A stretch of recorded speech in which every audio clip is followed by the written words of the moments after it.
Exercice 18. La safety car d'un Grand Prix de Formule 1 est équipée d'un moteur qui lui permet de passer de 0 à 100 km/h en seulement 2,9 secondes. Sachant que la masse du véhicule est de 1300 kg, quelle est la force moyenne fournie par le moteur pour atteindre cette performance? Bon.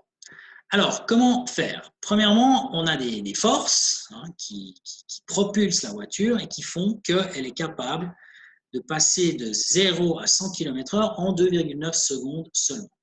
Alors, ces forces, je les ai représentées sur un schéma que vous avez donc corrigé.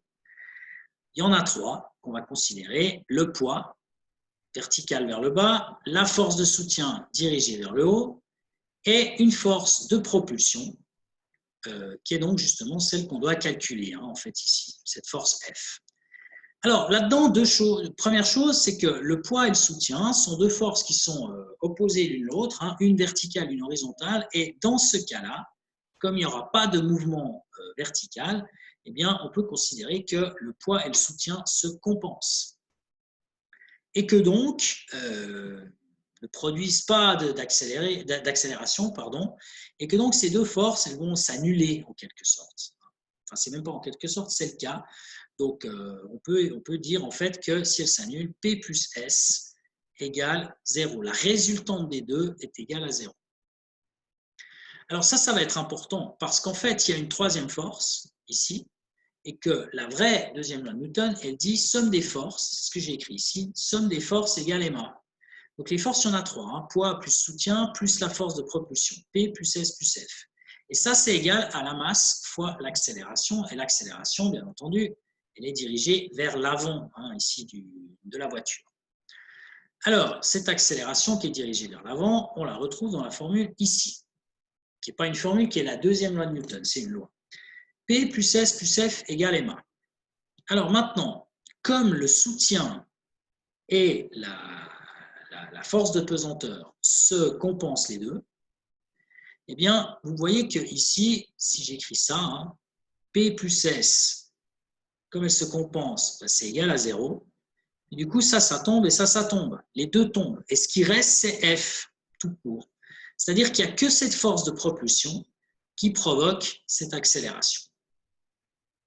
Donc, la formule à appliquer, je vais quand même la montrer, c'est F égale ma. C'est ce que j'ai écrit ici.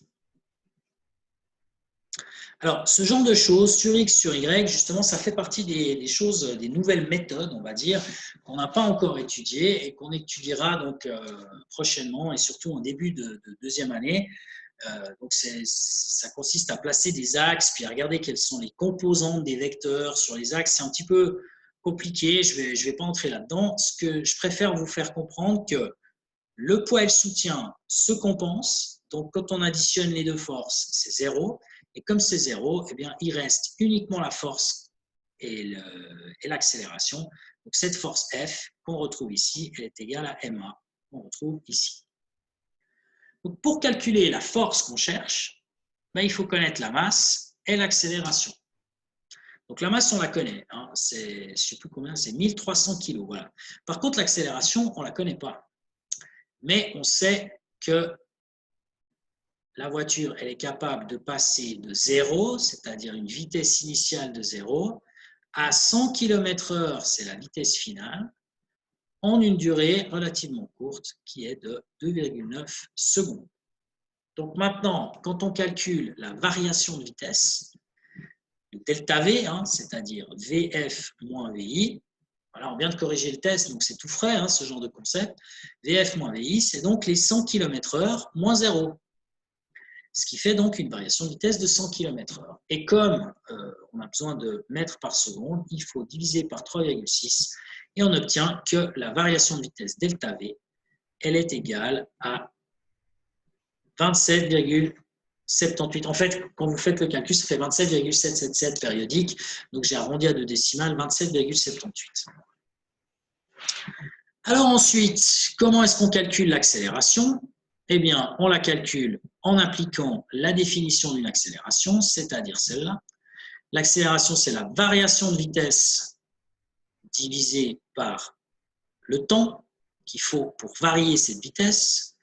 Ce temps, c'est 2,9 secondes et la variation de vitesse, on vient de la calculer, c'est 27,78. Donc, quand vous calculez le tout, vous trouvez une accélération de 9,58 mètres par seconde carré. Donc, soit dit en passant, ça c'est très grosse accélération. Si vous êtes dans la voiture, vous êtes plaqué contre les sièges, hein, c'est très puissant comme accélération. Mais les safety cars, c'est presque des Formule 1 en fait. Donc elles sont capables d'aller très vite et donc d'accélérer de manière assez puissante. Alors, cette accélération, on va l'utiliser dans la formule ici, sachant que la masse de l'objet, que je vais prendre en violet ici, cette masse vaut 1300 kg, on va donc pouvoir calculer la force qui nous intéresse. Donc c'est ce que j'ai fait ici. La force, c'est égal à la masse, 1300 kg, fois l'accélération en bleu, qui est donc, d'après ce qu'on a calculé, 9,58.